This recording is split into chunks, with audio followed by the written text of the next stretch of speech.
Coast to Coast podcast brought to you by The Lines and Play Picks, coming to you from Oakland, California. Josh Lander, joined by my counterpart on the East Coast, Nate Weitzer. Another great article up for you guys today on Play Picks for everything you need to know for today's slate. Obviously, a huge trade in the NBA everyone knows about by now. Nothing really to talk about there, as I don't think any of those players will be playing tonight, Nate. So let's just jump into the lines for today. Yep, so we have the Heat plus 11 at Sixers. Miami's going to be down about 7 players with COVID protocol there. Hornets plus 9 at Raptors. Gordon Hayward is pretty much doubtful. Rockets plus 7 at Spurs. As you mentioned, Oladipo won't be able to join them yet, and John Wall is out. Warriors plus 5 at Nuggets, and the Pacers right now plus 3 at Blazers. So, Josh, what line looks spiciest to you there?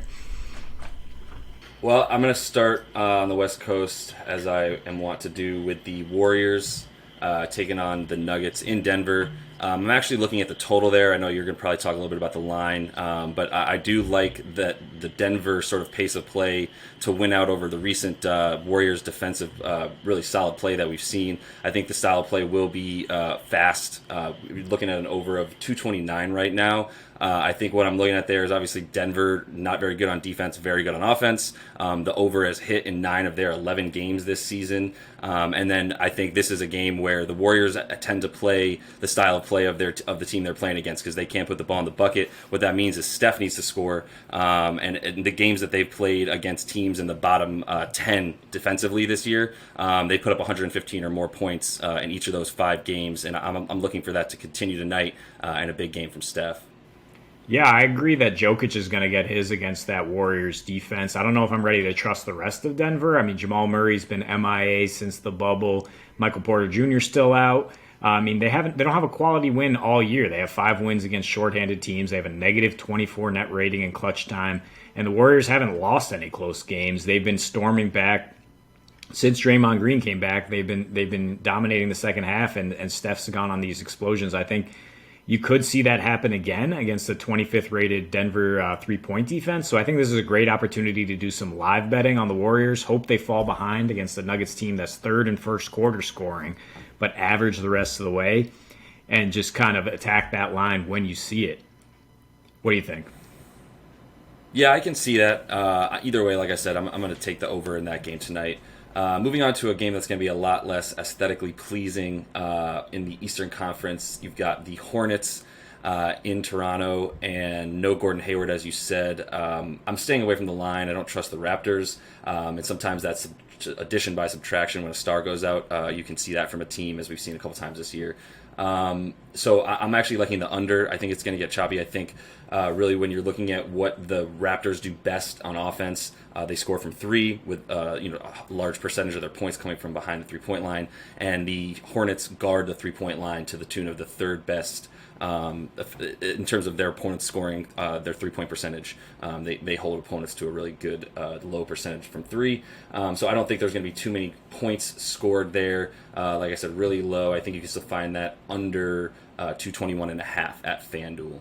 Yeah, I think I'm staying away from that line until we know more about Hayward's status. The Raptors have been too up and down this year as they try to search for the right lineup combinations, and I'm just not sure how that one's going to play out. But I do like attacking certain player props tonight, especially in that Blazers-Pacers game. Dame Lillard, we've seen this before, right? He goes on runs. It's not just a one-off, and after scoring 40 points last night, I think he stays hot on the second half of back-to-back.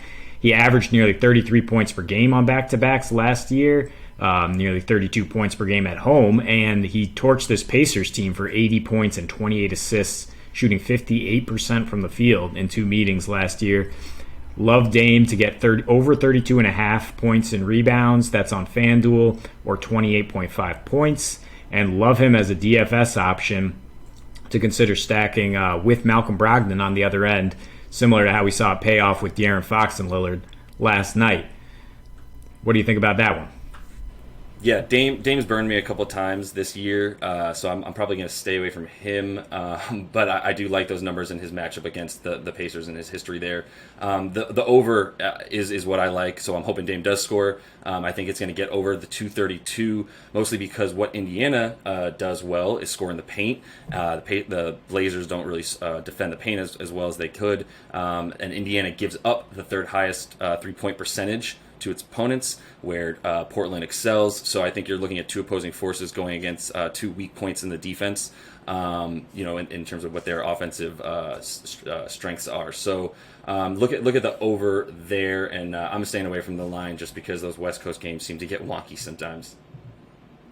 And a couple quick hits here for you, Nate. I'm just starting with that Spurs-Rockets game. I think you'll see the Rockets depleted. I'm not really sure where they're going to get much of their offense from tonight, so I'm happy to take the 6 points for the Spurs, even if DD doesn't play.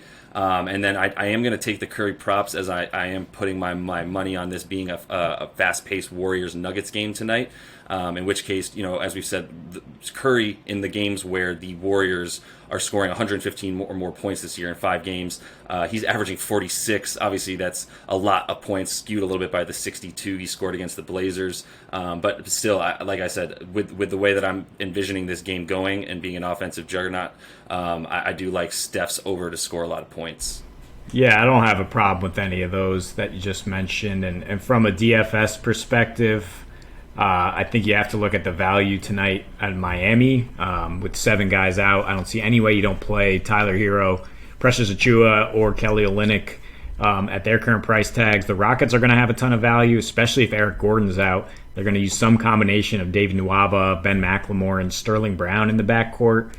That's worth a look. And Lonnie Walker should see a boost if DeMar DeRozan is still out. Gordon Hayward's out. I do like PJ Washington the most, other than a desperate kind of punt play with one of the Martin twins or Miles Bridges. Yeah, as far as DFS goes tonight, there's going to be a ton of fill-in guys coming off the bench, making way for taking some of that time, due to the exit of some of the stars and players in that big trade yesterday. We'll just continue to watch all that stuff for you and be back tomorrow, looking ahead to some games that will be impacted by new faces in new places, just to make the cliche.